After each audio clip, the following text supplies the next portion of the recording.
नमस्कार। आज हम एक थोड़ी अलग तरह की खोजबीन करने वाले हैं।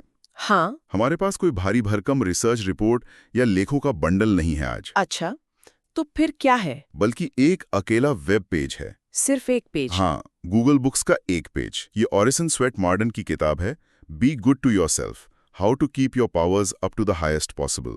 उसके बारे में है ये पेज। अच्छा, ऑरिसन स्वेट मॉर्डन, हाँ। और सिर्फ एक वेब पेज से हमें समझना ही ये तो दिलचस्प है। बिल्कुल। तो आज का हमारा काम है इस एक डिजिटल पन्ने से जानकारी निकालना। देखना है कि ये पेज हमें क्या बताता है, कैसे बताता है, और शायद सबसे जरूरी क्या नहीं बताता है। सही कहा, मतलब हमारे पास किताब तो है नहीं, बस ये वेब पेज है। तो हमारा मिशन है ये समझना कि डिजिटल दरवाजा हमें किस कमरे में ले जाता है, या शायद सिर्फ दरवाजे पर ही खड़ा रखता है। चलिए जरा इसे करीब से देखते हैं फिर। हाँ हाँ, जरूर। शुरुआत करते हैं सबसे बेसिक जानकारी से। ठीक है, तो किताब का शीर्षक है be good to yourself, how to keep your powers up to the highest possible. शीर्षक तो काफी सीधा और पॉजिटिव लगता है। खुद की देखभाल, अपनी क्षमताओं को बेहतर बनाने की बात। हाँ, ऐसा लगता है कि ये सेल्फ हेल्प या पर्सनल डेवलपमेंट टाइप की किताब होगी शायद। और ये शीर्षक हमें जोड़ता है ऑरिसन स्वेट मॉर्डन से, जो इसके लेखक हैं। पेज पर नाम दिया है। और ये जरूरी है, किसी भी जानकारी का स्रोत जानना पहला कदम है। हाँ। तो लेखक का नाम हमें मिल गया, ये तय हो गया कि हम किसकी लिखी बात के बारे में जानकारी देख रहे हैं। बिल्कुल। अच्छा, अब अगर पेज पर ही देखें तो ऊपर गूगल के वो जाने पहचाने आइकॉन्स है ना। हाँ, वो search, images, maps, play, YouTube, news, Gmail, drive, more, और साइन इन का बटन भी है। और सबसे ऊपर बुक्स लिखा है, मतलब साफ है कि हम गूगल के ही बड़े नेटवर्क का एक हिस्सा देख रहे हैं। हाँ, ये उसी इकोसिस्टम का पार्ट है। और इसी में थोड़े और ऑप्शन हैं जो शायद किताबों के लिए खास हैं, जैसे माई लाइब्रेरी, हाँ, हेल्प भी है, और एडवांस बुक सर्च। ये सब यूजर को अपनी डिजिटल लाइब्रेरी मैनेज करने, मदद लेने या फिर और स्पेसिफिक सर्च करने के तरीके देते हैं। ये प्लेटफॉर्म को इस्तेमाल करने में आसानी के लिए ही होते हैं बेसिकली। ये तो हुई गूगल इंटरफेस की बात, पर अब आते हैं असली मुद्दे पर। इस किताब को पाया कैसे जाए। हाँ, वो जरूरी है। पेज पर साफ लिखा है गेट प्रिंट बुक। अच्छा, प्रिंट बुक। हाँ, मतलब अगर किसी को ये किताब फिजिकली चाहिए तो उसकी छपी हुई कॉपी खरीदने के रास्ते दिए गए हैं। और ये रास्ते भी सीधे सीधे बताएं। हाँ, amazon.com, barnesandnoble.com, Books a Million, IndieBound, इन बड़े ऑनलाइन बुक स्टोर्स के लिंक्स हैं। अच्छा, तो मतलब ये डिजिटल पेज आपको सीधा ऑनलाइन दुकान तक पहुंचा सकता है। हाँ, और सिर्फ खरीदना ही नहीं, एक और ऑप्शन है फाइंड इन अ लाइब्रेरी। ओहो, ये भी अच्छा है। हाँ, ये काफी मददगार हो सकता है, खासकर उनके लिए जो शायद खरीदना नहीं चाहते, अपने आसपास की लाइब्रेरी में किताब ढूंढने का रास्ता। यहाँ दिलचस्प बात यह है कि ये एक डिजिटल प्लेटफॉर्म है, गूगल बुक्स, है ना? हाँ, लेकिन ये इस खास किताब के लिए आपको फिजिकल वर्ल्ड की तरफ भेज रहा है, या तो दुकान पर या लाइब्रेरी में। सही कहा। तो ये डिजिटल और असल दुनिया के बीच एक पुल जैसा काम कर रहा है। कम से कम इस किताब के लिए तो यही लग रहा है। हाँ, ये एक तरह का क्या कहते हैं, हाइब्रिड सा अनुभव लग रहा है। लेकिन रुकिए, पेज पर एक और चीज है जो थोड़ी कंफ्यूजिंग है।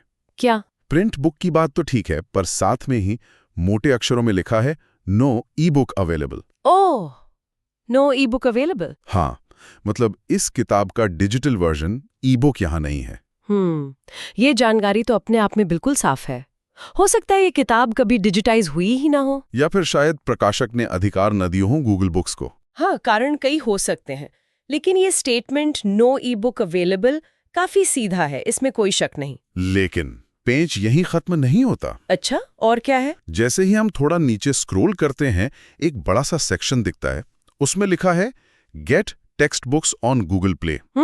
गूगल प्ले का जिक्र। और उसमें लिखा है दुनिया के सबसे बड़े ई बुक स्टोर से किराए पर लें और बचत करें, पढ़ें, हाईलाइट करें और नोट्स लें, वेब, टैबलेट और फोन पर। अरे, ये क्या बात हुई? है ना?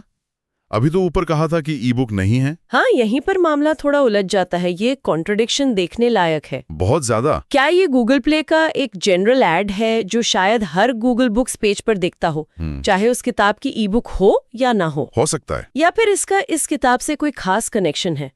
स्रोत यानी ये वेब पेज हमें इसका जवाब तो नहीं दे रहा। इससे पढ़ने वाले के मन में कंफ्यूजन हो सकता है। कोई सोचेगा, अच्छा, शायद गूगल बुक्स पर नहीं, पर गूगल प्ले पर किराए पर मिल जाएगी। बिल्कुल, लेकिन ऊपर वाले no ebook available message को देखें तो ऐसा शायद नहीं होगा। हाँ, ये मार्केटिंग और असलियत के बीच का गैप सा दिखाता है। बिल्कुल, और ये डिजिटल दुनिया की एक आम चुनौती है, जानकारी का कॉन्टेक्स्ट समझना। क्या ये ऐड सिर्फ प्लेटफॉर्म का प्रचार कर रहा है या उस खास किताब के बारे में कुछ बता रहा है? यहाँ ये साफ नहीं है। ये छोटी छोटी उलझनें हैं जिनका सामना हम अक्सर ऑनलाइन करते हैं। सही बात है। चलो, इस ई बुक वाले रहस्य को फिलहाल यहीं छोड़ते हैं और देखते हैं और क्या जानकारी है पेज पर। ठीक है। प्रकाशक का नाम दिया है, published by eArt Now। eArt Now, ये नाम थोड़ा नया सा लग रहा है। हाँ, और कॉपीराइट का भी जिक्र है। ये तो स्टैंडर्ड जानकारी है। खैर, हाँ, प्रकाशक का नाम eArt Now हो सकता है किसी पुराने एडिशन का डिजिटल रीपब्लिशर हो। कई बार पुरानी किताबों को नए डिजिटल पब्लिशर छापते हैं। हाँ, ये मुमकिन है, पर ये तो अंदाजा ही है। बिल्कुल, लेकिन असली कहानी शायद अब सामने आने वाली है। पेज के निचले हिस्से के पास एक बहुत बहुत जरूरी मैसेज है। कौन सा संदेश? हाँ, ये रहा। लिखा है, pages restricted, page you have reached your viewing limit for this book, why? हाँ, मतलब पन्ने प्रतिबंधित पेज, आप इस किताब के लिए अपनी देखने की सीमा तक पहुंच चुके हैं। क्यों? अरे, ये क्या है? ये तो सबसे बड़ा ट्विस्ट है। बिल्कुल, ये इस वेब पेज के एनालिसिस का शायद सबसे अहम पॉइंट है। सही में ये हमें सीधे सीधे बता रहा है कि इस किताब के पन्नों तक आपकी पहुंच मतलब एक्सेस लिमिटेड है, या शायद पूरी तरह बंद कर दी गई है क्योंकि आप अपनी लिमिट तक पहुंच गए हैं। और ये लिमिट क्या थी, ये भी नहीं पता। हो सकता है 0 हो। हाँ, हो सकता है पहले कुछ पन्ने देखने की इजाजत थी और वो अब खत्म हो गई, या शायद शुरू से ही कुछ नहीं देख सकते थे। और ये क्यों वाला लिंक भी है। इस पर क्लिक करने से शायद वजह पता चले, पर हमारे पास तो सिर्फ यही पेज है।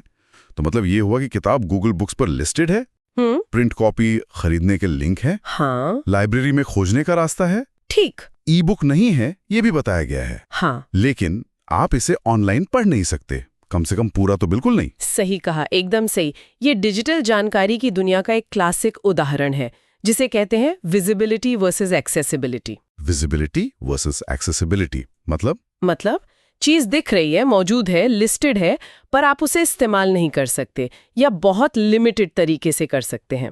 जैसे किसी दुकान की खिड़की से आप सामान तो देख सकते हैं, पर दुकान बंद हो। ये तो काफी निराशाजनक हो सकता है।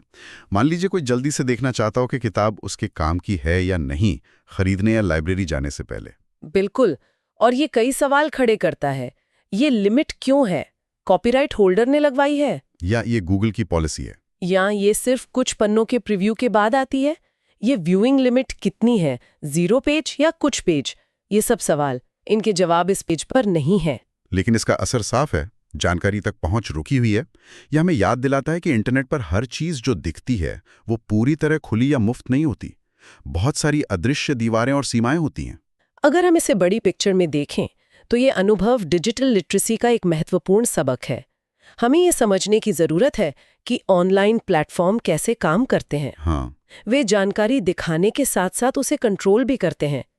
ये पेज रिस्ट्रिक्टेड मैसेज उस कंट्रोल का सीधा सबूत है। तो अगर हम इस पूरे वेब पेज से मिली जानकारी को समेटें तो हमें मिला क्या आखिर? हमें किताब का टाइटल मिला, लेखक का नाम पता चला, प्रकाशक eArt Now की जानकारी मिली। हाँ, और ये भी पता चला कि प्रिंट कॉपी कहाँ से मिल सकती है या लाइब्रेरी में कैसे खोजें। सही। ये सब हुआ मेटा डेटा, मतलब किताब के बारे में जानकारी। हाँ, किताब के अंदर क्या है उसका अंदाजा तो सिर्फ शीर्षक से ही लगा। बिल्कुल, बल्कि इस पेज ने हमें किताब की सामग्री से ज्यादा डिजिटल दुनिया में जानकारी तक पहुंच की जो मुश्किलें हैं, जो सीमाएं हैं, उनके बारे में सिखाया। खास तौर पे वो नो ई बुक अवेलेबल और फिर वो पेजेस रिस्ट्रिक्टेड, व्यूइंग लिमिट वाले मैसेज। हाँ, वो इस अनुभव के केंद्र में रहे। और वो गूगल प्ले वाला विज्ञापन, वो एक तरह के डिजिटल रेड हेरिंग जैसा साबित हुआ, मतलब ध्यान भटकाने वाली चीज जिसने उलझन पैदा की। बिल्कुल, तो कुल मिलाकर ये पेज एक किताब के बारे में जानकारी देने वाले सोर्स से ज्यादा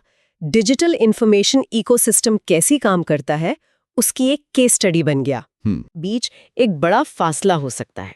तो इसका मतलब क्या है हमारे लिए, हम सब जो रोजमर्रा की जिंदगी में जानकारी खोजने के लिए इंटरनेट पर निर्भर हैं? मतलब ये है कि हमें ऑनलाइन मिलने वाली जानकारी पर थोड़ा सवाल उठाना सीखना होगा। अच्छा। सिर्फ इसलिए कि कोई चीज़ गूगल पर दिख रही है या किसी डिजिटल लाइब्रेरी में लिस्टेड है, इसका मतलब ये नहीं कि हम उसे आसानी से और पूरी तरह से एक्सेस कर ही लेंगे। हमें इन सीमाओं के प्रति जागरूक रहना होगा और जानकारी खोजते समय थोड़ा धैर्य रखना होगा। और शायद ये भी कि हमें कई बार डिजिटल दुनिया से वापस फिजिकल दुनिया की तरफ जाना पड़े, जैसे इस मामले में किताब खरीदना या लाइब्रेरी जाने का सुझाव था। डिजिटल हमेशा अकेला या आखिरी जवाब नहीं होता। सही बात है।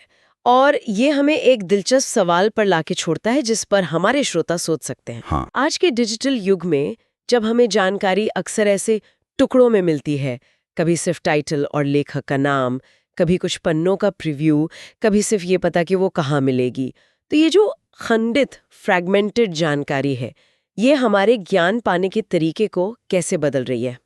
अच्छा सवाल है। क्या किसी किताब के बारे में इतनी सारी बाहरी जानकारी जानना, प्रकाशक कौन है, कहाँ बिक रही है, ई बुक नहीं है, पन्ने रेस्ट्रिक्टेड है, क्या ये सब मिलकर उस किताब को पढ़ने के अनुभव का कोई विकल्प बन सकता है, या ये सिर्फ हमारी जिज्ञासा को और भड़काता है? हाँ, और फिर उस जिज्ञासा को शांत करने के लिए हमें और मेहनत करनी पड़ती है, लाइब्रेरी जाना या किताब खरीदना। सही। और एक कदम आगे सोचें तो क्या जानकारी तक पहुंचने में लगने वाली ये एक्स्ट्रा मेहनत, जैसे लाइब्रेरी जाकर किताब खोजना, क्या ये उस जानकारी के प्रति हमारे नजरिए को बदलती है? मतलब क्या हम उसे ज्यादा महत्व देते हैं बनिस्बत उस जानकारी के जो एक क्लिक पर पूरी मिल जाती है? हाँ, क्या डिजिटल फ्रिक्शन यानी रुकावट का कम होना हमेशा सीखने के लिए बेहतर होता है, या थोड़ी मेहनत जरूरी है? ये वाकई सोचने वाली बातें हैं। जानकारी तक पहुंच का रास्ता वो भी उतना ही जरूरी हो सकता है जितनी की खुद जानकारी। डिजिटल दुनिया ने रास्ते छोटे जरूर किए हैं, पर जैसा हमने आज देखा, कभी-कभी वो हमें मंजिल तक पहुंचाने के बजाय बीच में ही रोक देते हैं या कहीं और भेज देते हैं। बिल्कुल, ये एक छोटा सा वेब पेज था, लेकिन इसने हमें डिजिटल जानकारी की परतों और उसकी सीमाओं के बारे में काफी कुछ सोचने पर मजबूर कर दिया। आज के इस विश्लेषण में हमारे साथ रहने के लिए बहुत बहुत धन्यवाद।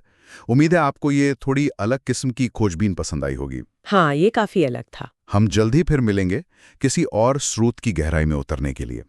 तब तक के लिए नमस्कार। नमस्कार।